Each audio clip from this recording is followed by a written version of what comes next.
Joshua Bennett.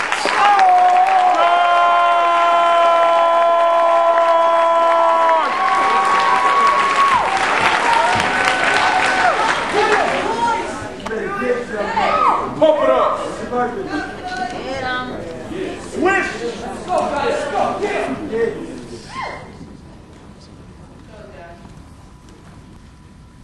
He may never know that there are fireflies growing inside him.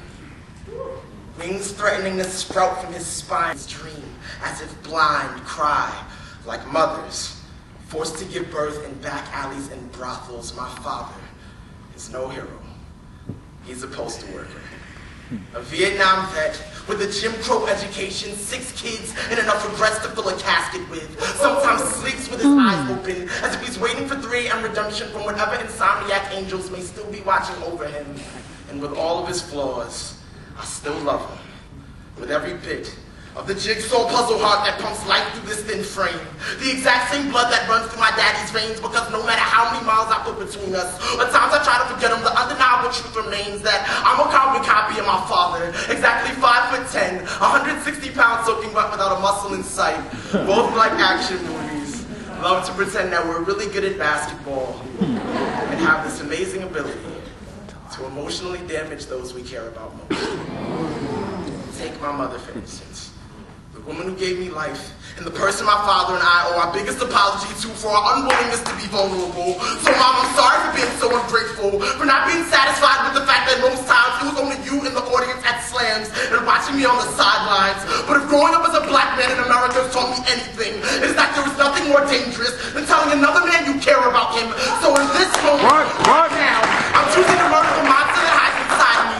The one that keeps me from crying when I need to and telling my little brother, I love you, Dad. No matter what this world may say, you are an inspiration, a poetic painter on powered polish, to be a mailman into a metaphor, because for as long as I can remember, for 10 hours a day, he would sling a 100-pound sack of mail over his shoulders, carry the message of his world on his back like a 60-year-old atlas with an Alabama accent. But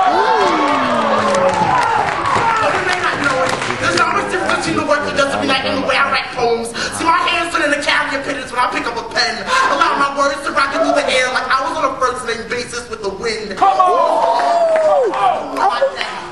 I will continue to believe that the lights I write to every night are coming from within him. The fireflies on his insides. The sunbeams that gleam from his gut and let me know that my father will never die, only grow wiser with time. And in spite of what we've been through, I'm glad that he's on mine. Even when we forget to act like family, our emotions go blind, he doesn't have the insight to see. That I'm the only 20-year-old I know who wants to grow up to be just like his dad. That there's no one else who can bear the weight of my earth-sized insecurities the way that he can. And even when no one else gets him, his second youngest son understands that life ain't easy.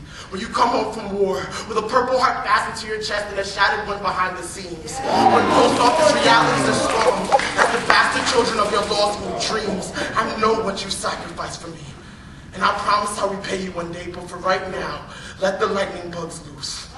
So that I can illuminate the path for my children. Provide them with undeniable proof that they're the descendants of a man who held the stars in his stomach, could crumble a mountain with his smile, and spoke truth to his son, as if the entire world were watching.